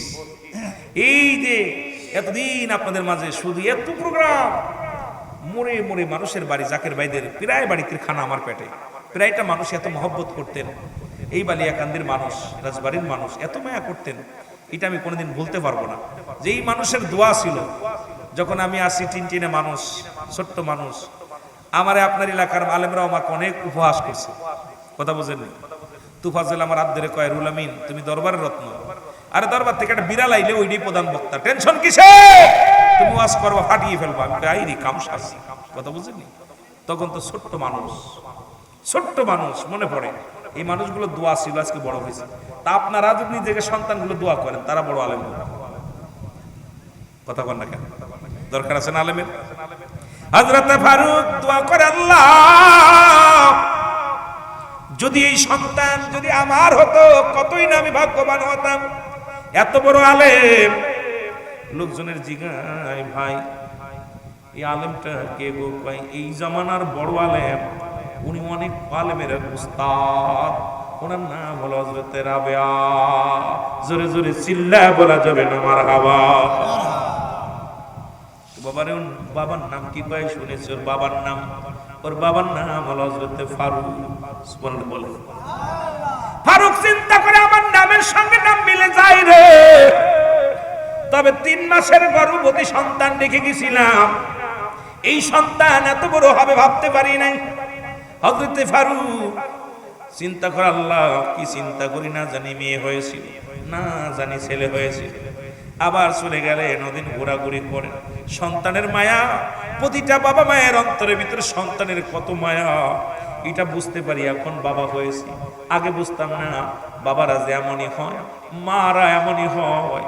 সন্তান যখন দুনিয়ার মধ্যে আগমন করে, প্রতিটা বাবা মা সন্তানের প্রতি এত মায়া, দুনিয়ার সব কিছু ত্যাগ করতে পারে, সন্তানের মুখটা বেজার দেখতে পারে না, সন্তানের মুখটা মলিন দেখতে পারে না। কারণ সন্তানের মুখ মলিন হলে বাবার কলিজার মধ্যে লাগে, মায়ের কলিজার মধ্যে লাগে। কারণ বাবা মা পৃথিবীর সব চাইতে বেশি ভালোবাসে তার কলিজার টুকরা সন্তানদেরকে। জোরে জোরে বলেন ঠিক কিনা? পৃথিবীর সন্তান, এই সন্তানদেরকে কত ভালোবাসে বাবা মা। এখন বুঝি, এখন নিজেদের সন্তান হয়েছে, এখন বুঝি যে সন্তানকে এত আদর করি, আদর করে শেষ করতে পারি না। আদর করি, এত মায়া করি, এত আদর করি, বাজারে নিয়ে যায়, বুকের ভিতর রাখি, 1 মিনিট দূরে আসলে আর মন চায় না কোনো কিছু করতে, মন চায় ওয়াজ ছেড়ে দিয়ে বাড়ি যায়। এগুলো বাদ দিই। এরকম আমার বাবা মারও তো লাগছে, আপনার বাবা মারও তো লাগছে। তাহলে আপনার বাবা মার প্রতি সেই অনুভূতি যদি আপনার না থাকে, এই জন্য রব্বে কারীম দোয়া শিখায়া দিছে, রব্বির হামহুমা কামা রব্বায়ানি সগীরা।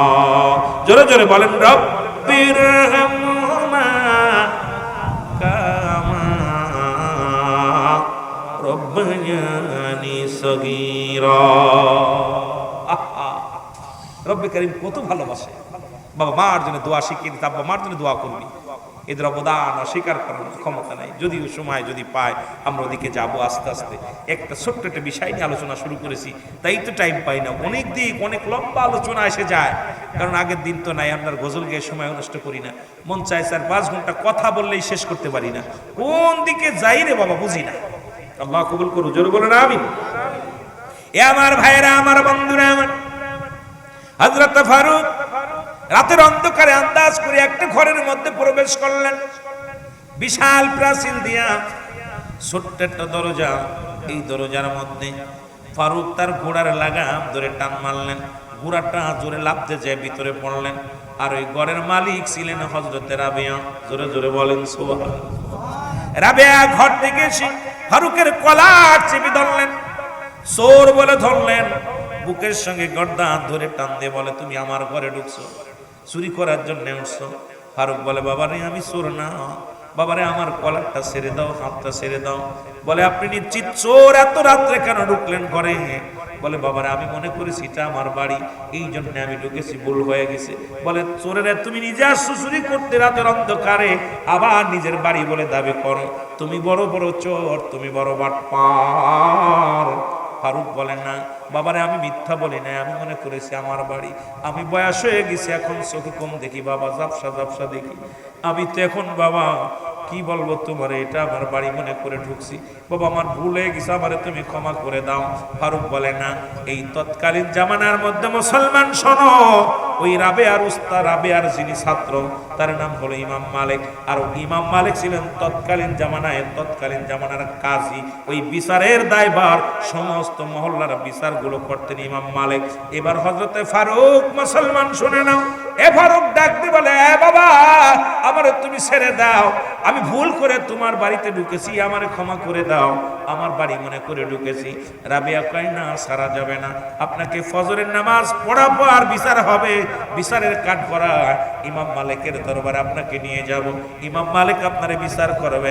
তারপরে আপনি কেন, যেহেতু বেগানা বাড়িতে আপনি কেন একজন পুরুষ হয়ে একজনের বাড়ি ঢুকেছেন, অনুমতি ছাড়া ঢুকেছেন, এটা আপনি অপরাধ করেছেন। দুই, আপনি চোর, নিশ্চিত আপনি চুরি করতে এসেছেন।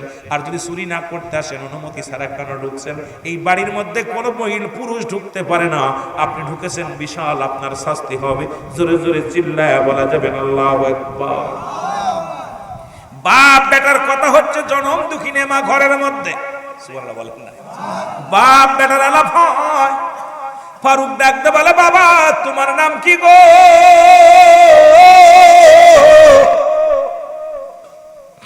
হযরত ফারুক ডাকতে বলে, বাবা রে তোমার নাম কি? তোমারে দেখে কেন যেন আমার মায়া লাগছে রে বাবা। বাবার সন্তানের রক্ত রয়েছে গায়ের মধ্যে, সন্তানকে দেখেই বাবা আফসোস করে বলে, বাবা রে তোমার নামটা একটু বলো, মনে হয় তোমার আমার সিনা সিনা লাগে, তোমারে কোথায় যেন দেখেছি বাবা। বাবা রে তোমার নাম কি? বলে আমার নাম শুনে আপনার কাম কি? আপনি একজন চোর। বলে বাবার এই জন্যই শুনি, আরে আমারও একটা সন্তান আমি রেখে গেছি, আমার নাম। এবার হযরতে রাবিয়া বলে, আপনার পরিচয়টা দেন, আপনি যে কি? বলে আমার নাম হযরতে ফারুক। তুর্কিস্তানে যুদ্ধ শুরু হয়েছে, মুসলমানদের রক্ত ঝরে, অসংখ্য মুসলমানদেরকে কুরবানি করা হয়, অসংখ্য মুসলমানদেরকে মারা হয় রে। ও মুসলিমেরা, কাফিরেরা মুসলমানদের আক্রমণ করে। এটা শুনিয়া ইমাম সাহেব ওয়াজ করেছিল, আমি সঙ্গে সঙ্গে রওনা দিয়েছিলাম।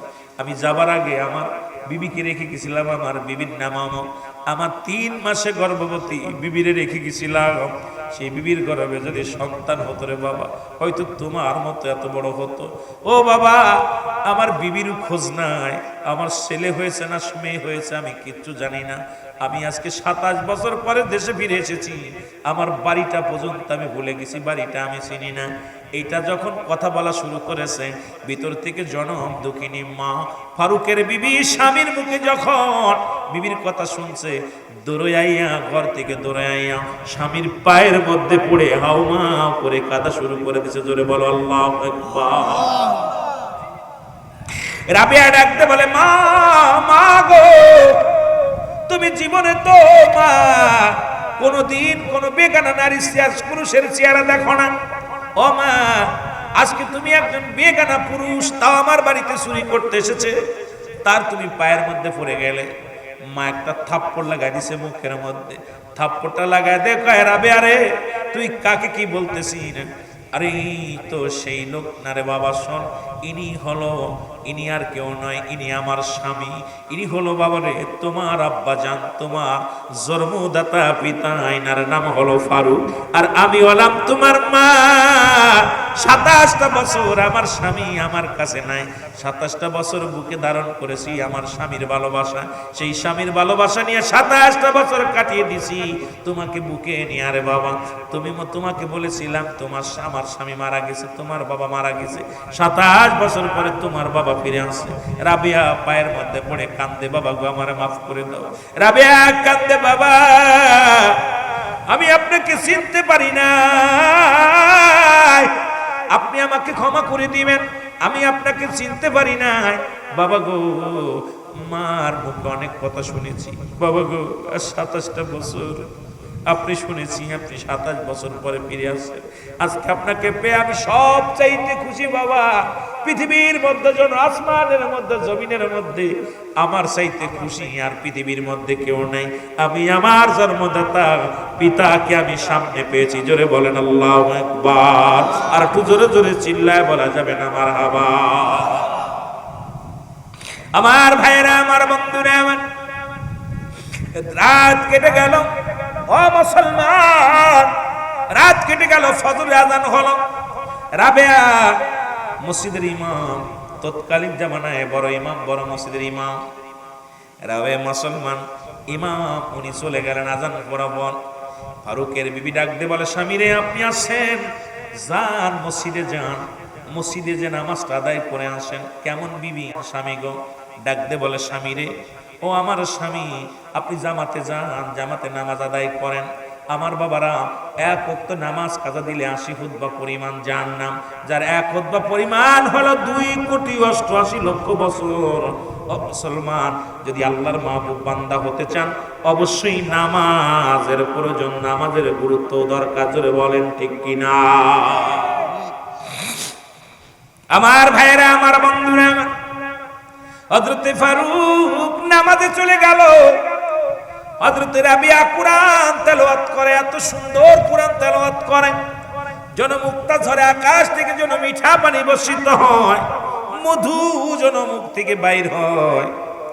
সব মুসল্লিরা নামাজ শেষ করলেন, চলে যায় মুসল্লিরা নামাজ শেষ করে। হযরতে ফারুক ডাক দিয়ে বলে, মুসল্লিরা রে, আমি চোখে কম দেখি, কানেও কম শুনি, এই কে যেন নামাজ পড়ালো, এত সুন্দর কোরআন তেলাওয়াত করলো, এত সুন্দর নামাজ পড়লো, ইমাম সাহেবের বাড়ি কই? ডাক দিয়ে বলে, তোমার বাড়ি কই? আমার বাড়িতে এখানে। কয়, তুমি চেনো না, ইনি হলো আমাদের বড় মাওলানা, এই জামানার শ্রেষ্ঠ আলেম, আলেমে দ্বীন, যিনি ইমাম মালিকের উস্তাদ, যার নাম হলো রাবেয়া। এ মুসলমান শোনো, হযরতে ফারুক দুটি চোখের পানি ছেড়ে ডাক দিয়ে বলে, রব্বে কারীম,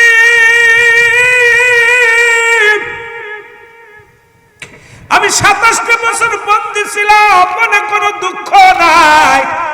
আমার বিবি পৃথিবীর মধ্যে আমার সন্তানকে জগৎ বিখ্যাত আলেম বানাইছে।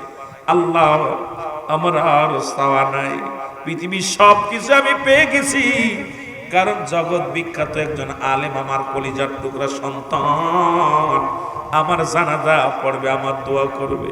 আরে আমার তো বয়স শেষ হয়ে কখন যেন মারা যায়, আমার কলিজার টুকরা সন্তান আমার জানাজা পড়বে, কলিজার টুকরা সন্তান আমারে কবরে নামাইবে, কলিজার টুকরা সন্তান আমারে কাফন করাবে, কলিজার টুকরা সন্তান আমারে দাফন করাবে। আমার চাইতে হ্যাপি আর পৃথিবীর মধ্যে কেউ নাই। জোরে জোরে চিল্লায় বলা যাবে না মারহাবা। বাবা মা, এ মুসলমান, গভীর মনোযোগ, নামাজ শেষ করে চলে আসলেন।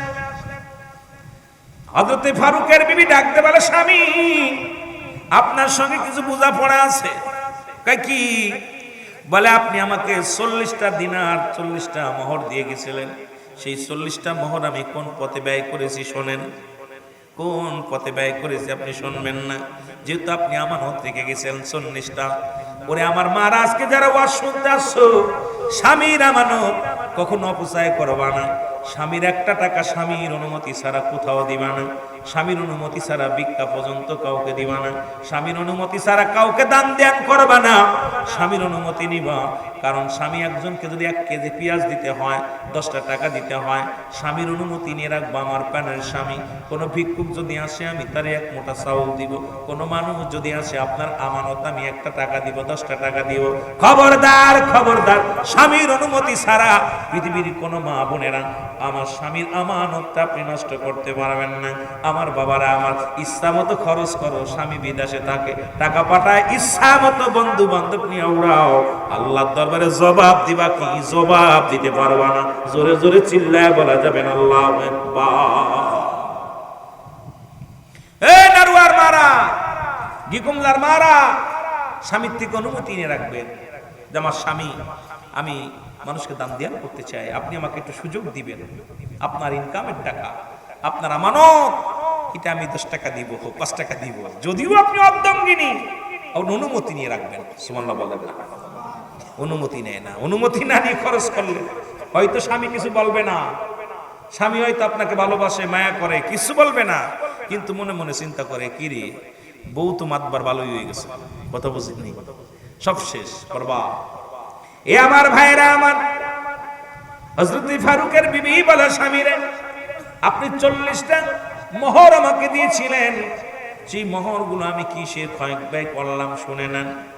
স্বামী ডাক দিয়ে কয়, বিবি রে, আমার আর তোমার হিসাব দেওয়া লাগবে না, পৃথিবীর মধ্যে এত এত দামি মোহর তুমি উপহার আমারে দিছো। ও আমার বিবি, শুনে নাও, শুনে নাও, তুমি আমার কলিজার টুকরা সন্তানকে জগৎ বিখ্যাত আলেম বানাইছো, এর চাইতে পৃথিবীর আর কি পার আছে রে আমার স্বামী, ও আমার বিবি, আর তোমার কাছে আমি আর কোনো তোমার কাছে কিচ্ছু চাই না। তোমার 40টা মোহরের কোথায় খরচ করলে জানতে চাই না।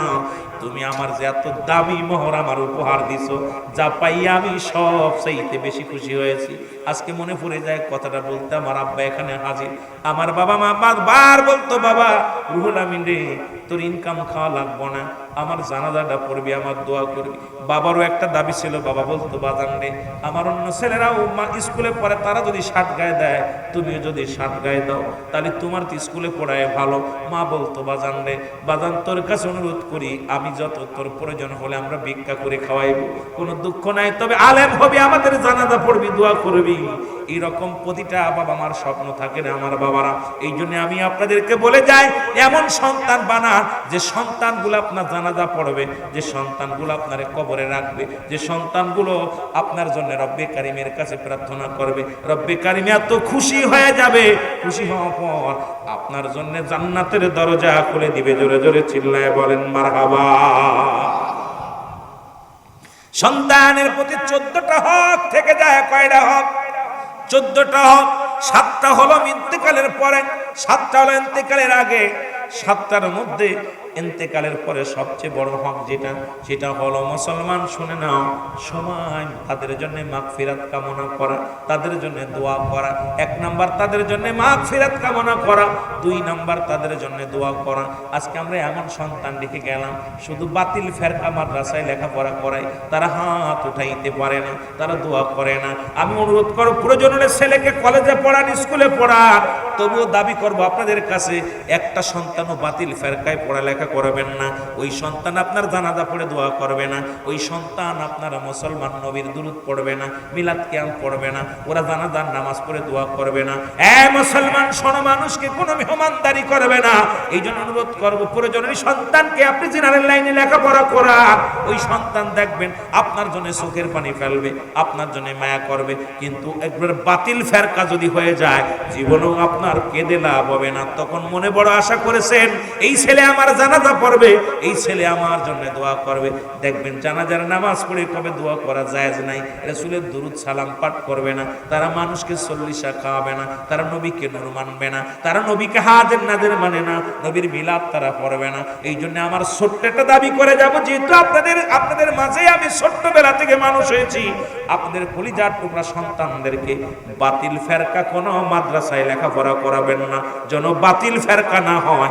আপনার নিজের, ওই আমার বাংলা ভাষা একটা প্রবাদ বলে, নিজের নুড়া নিজের পাটা, আমার ভাঙ্গে দাঁতের গোড়া। কারণ এমন একটা সময় আসবে, ওই সন্তানের জন্যই জাহান্নামে যা লাগবে। জোরে বলেন ঠিক কিনা? ওরা এমন ফতোয়া দিবে, আত্মশি যাওয়া বন্ধ হয়ে যাবে, ওই পিঠটি ধরা লাগবে না, ওটা আবার কি হালুয়া। কথা বুঝেননি? এই জন্য সন্তান জিনারের লাইনে পড়াইলেও লাভ আছে, কিন্তু বাতিল ফেরকায় পড়াবেন না। যেখানে সুন্নি আকীদা মাদ্রাসা আছে, সেখানে কলিজার টুকরা সন্তানকে ভর্তি করবেন। কলিজার টুকরা সন্তান আপনার জন্য 5 ওয়াক্ত নামাজে দোয়া করবে, প্রতিনিয়ত আপনার জন্য দোয়া করবে, চোখের পানি ফেলবে, জানাজা পড়ে দোয়া করবে, রাসূলুল্লাহর উপরে দুরূদ সালাম পাঠ করবে। এরা মিলাদ কিয়ামের পক্ষে থাকবে, নয়তো এরা এমন বিরোধিতা করবে, কথা বুঝেন, এত বিরোধিতা করবে যে আপনি কবরে শুয়ে শুয়ে একটা বেনিফিট পাবেন। এই জন্যে প্রতিটা বাবা মা স্বপ্ন থাকে। আমার ভাইয়েরা, আমার বন্ধুরা, আমার আমি আজকে যে আলোচনা হযরতে ফারুকের বিষয়ে বললাম, এর একটা হাকিকত হলো, এখন আসছে যে কোনো মুহূর্তে জিহাদের ডাক আসতে পারে। জিহাদ মানে প্রচেষ্টা করা, জিহাদ মানে চেষ্টা করা। কারণ আমাদের চেষ্টা করতে হবে, যদিও মনে মনে চেষ্টা করো, যদি আমরা অস্ত্র নয়, বোমা নয়, আমরা স্ত্রী পুত্র ভালোবাসা ত্যাগ করে আমরা তাকাবো মদিনাওয়ালার দিকে, আমরা তাকাবো রব্বে কারিমের দিকে, আমরা তাকাবো শেষ বিচারের চিন্তা করে। আমরা ফিলিস্তিন আজকে জর্জরিত, ফিলিস্তিনের জন্য দোয়া করব, আজকে ভারতের মুসলমানদের জন্য দোয়া করব।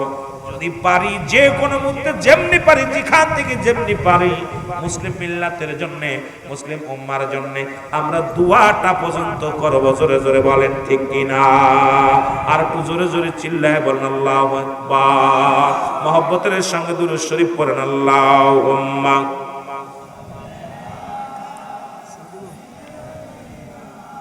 শেষ করে وعلى آل سيدنا দাদু ভাই, যদিও আজকে অল্প সময়ের মধ্যে অনেক কথা বলেছি, একটু হাকিকত বুঝবেন। আমার আলোচনাটা আবার যারা ভিডিও করছেন, রেকর্ড করছেন, বাড়ি যেয়ে শুনবেন কান পেতে, যে কথাটার হাকিকতটা কি, এই কথাটার ওজন কত। রুহুল আমিন সিদ্দিকী আজকে আলোচনা করলো এই বিষয়টার পরে হাকিকতটা কি। আজকে যে বসে আছেন এটাও বড় কুরবানি। আহা, এটা বড় কুরবানি। কত মানুষ কানের প্যান্ডেল রয়েছে, কত মদের প্যান্ডেলে, জুয়ার প্যান্ডেলে গল্প করতেছে, আপনারা জান্নাত সবকিছু ত্যাগ করে জান্নাতের বাগানে বসে আছেন। এর চাইতে কুরবানি থাকতে পারে না। গম কামাই করে সারাদিন কষ্ট করেন, কর্মজীবী মানুষ এত কষ্ট করে বসে আছেন, এর একটা বেনিফিট রব্বে কারিম দিবে আপনাদেরকে। এখানে যতটা নিঃশ্বাস ফেলতেছেন প্রতিটা নিঃশ্বাসে গুনাহ মাফ হচ্ছে, সুবহানাল্লাহ বলেন। সগীরা গুনাহ মাফ হয়েছে, আবার শেষ মুনাজাত করবেন, আখেরি মুনাজাত, আল্লাহ কবিরা গুনাহগুলো মাফ করবেন। আমিন বলেন, আমিন বলেন। সুতরাং এই যে মাহফিল খানা আমার ভাইয়েরা দেন, এই মাহফিল, যে মাহফিলে দাঁড়ায়া নবীর উপরে দুরূদ ও সালাম পাঠ করা হয়, 1 বছরের জন্য আল্লাহ সেখান থেকে সমস্ত গজব উঠায় নেয়, বড় বড় মহা গজব, মহা বিপদ আল্লাহ উঠায় নেয়। এই জন্য প্রতি বছর মাহফিল করার চেষ্টা করবেন। ছোট বক্তা হোক আর বড় বক্তা হোক, ছোট্ট মাহফিল হোক আর বড় মাহফিল হোক, এই মাহফিলটা ধরে রাখবেন। তবে গ্রামবাসীর কাছে আমার 3-4 জন মানুষ যারা আছেন তাদের কাছে তো দাবি থাকবেই, গ্রামবাসীর কাছে আমার দাবি থাকবে, এই মাহফিলটা যৌথভাবে সুন্দর করে আরো কোনভাবে সৌন্দর্য করা যায় এটা আমাদের করার দরকার আছে কিনা, জোরে বলেন আছে কিনা।